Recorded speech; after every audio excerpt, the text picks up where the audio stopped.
Your girl Stubbs, and like I've been telling you the whole show, we're getting ready to get into our interview and talk with our guest today.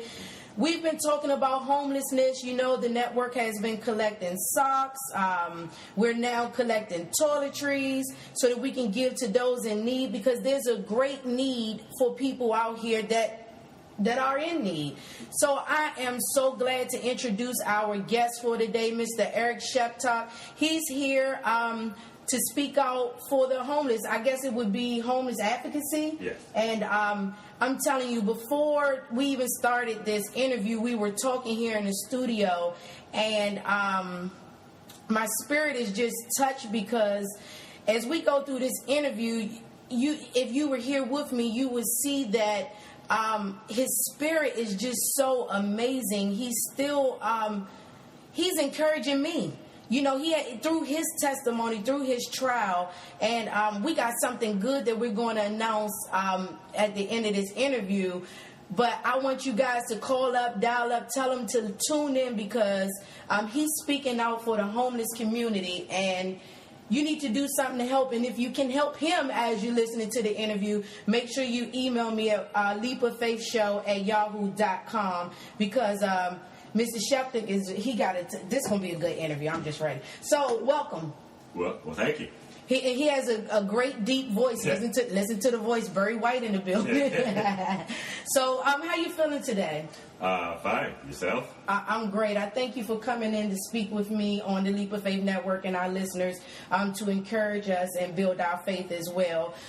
Today we're talking about homelessness. You know, we kicked off our sock drive and we collected socks, and then we seen Haynes doing a big thing to give out socks to those in need.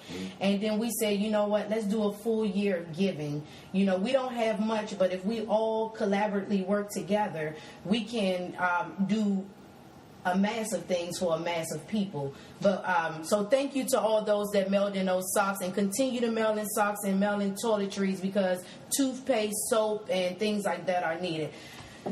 So where should we start? Beginning. Okay.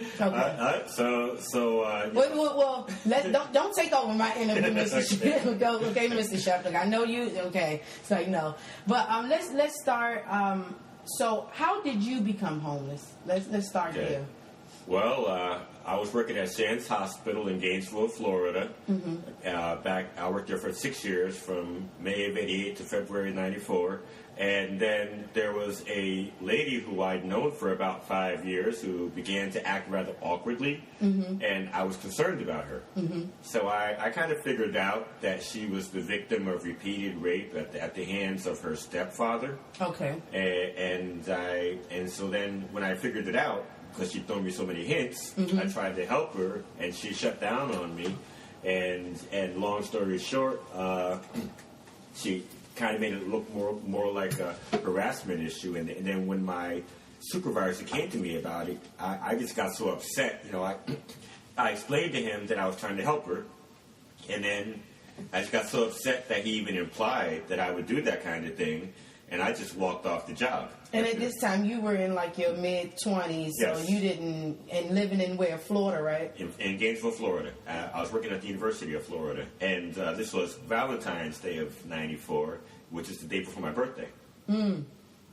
So, 15th of your birthday? Yes. Oh my God, guess what we're doing on the 15th?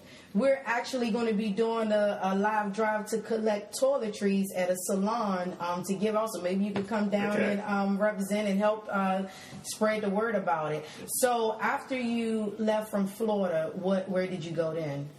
I got my last check and I went up to Atlantic City, New Jersey. That's actually where I was born. Oh, okay. And I just recently watched a movie about my hometown called American Hustle. But yeah, I heard a lot about Jersey and that little small city. Right. And so my hometown got torn up by Hurricane or Superstorm Sandy, you know, about a year or so ago. But I went to New Jersey, to Atlantic City, and when my money ran out is when I became homeless and I went to the mission. And the reason I went back to Atlantic City is because I'm actually adopted. See, my last name is Polish. You know, and as you can see, I'm a black man. But I mean, the listeners can't. but you see it. But well, they will see a picture. Hopefully, they're going to know you. Go ahead. Yeah. And so my mom is Italian and my dad was Polish. She passed away in 2000. My adoptive parents. But I was born in Atlantic City. When I was 8 months old, my parents almost killed me. I have a big scar on the back of my head. My head is all dented in the back there because when I was 8 months old, they beat my head open and left me to die. And somebody found me and saved me. It wasn't my time to go. God had bigger, better things for me. Yes, he did. And so... Boy. I went to foster care for almost 5 years, and during that time, I had like 3 different operations on my head, between the ages of 8 months and about 2 years old. So I often tell people that it took 5 years to get me adopted. I was a cute little kid. Why did it take 5 years to get me adopted, right? Right. But the reason was because every time a couple came along and thought about adopting me, the doctors would tell them about the prior health issues. Yeah, and they'd say, he had a massive head injury, he's got severe brain damage, he's not going to be smart, he's not going to finish school, he's not going to socially adapt, he's not going to be much of anything. They had given up hope for me when I was 8 months old, But then this Rudy and Joanne Sheptalk said, let's give him a chance.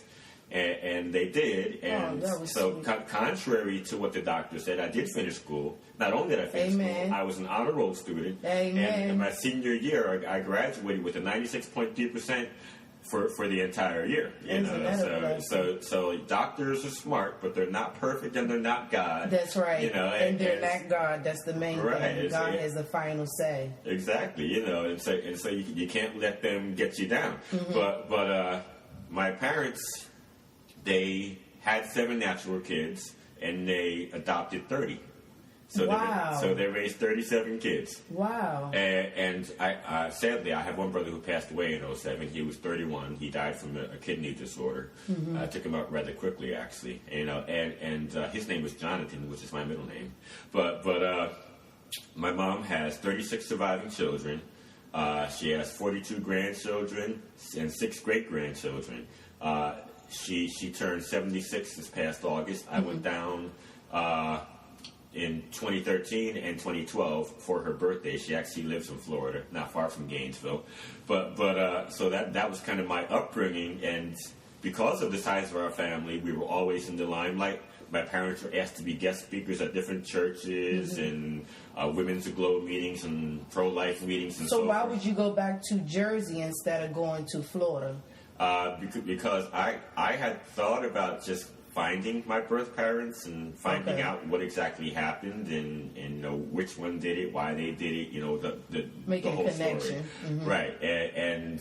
But what happened was that I thought I had a good memory, and I do have an iconic memory. People always tell me about how great my memory is, but nonetheless, from the age of 5 to the age of 25, I made a slight mistake. I thought that my last name used to be Goodwin, so I began looking under the name Goodwin. And then after I stopped searching and went back to Florida, I called my adoptive mom, and she says, "No, your last name was Goodin, as in Dwight Gooden, the baseball player." And so who knows? I might be related to him. You may be. But hey, put it out there. I was looking at under the wrong name, which is why I didn't find him. But during that time, you became homeless. Yes. Doing your search of looking for that. And you know what? We're gonna just play a quick commercial, and we're gonna come back and talk about that a little bit more. You're logged into the Leap of Faith show. I am your host Stubbs, and this is Under the Leap of Faith Network. We'll be right back with much more.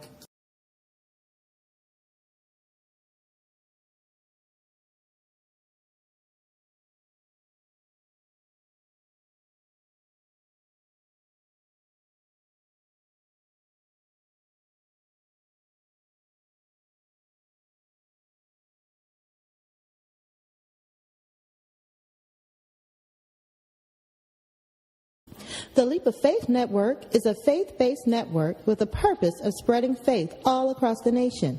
We are looking for sponsors to join our dynamic team. As a sponsor, your company logo could be placed on our website, promotional videos, flyers, t-shirts, and much more.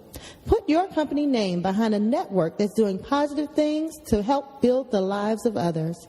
To learn more and to become a sponsor of the Leap of Faith Network, please email worldoffaith@yahoo.com, or call us at 202-813-3734. So join us and take your leap of faith. Folks, welcome back to the Leap of Faith show. We're talking with Mr. Eric Sheptock, and we're talking about homelessness.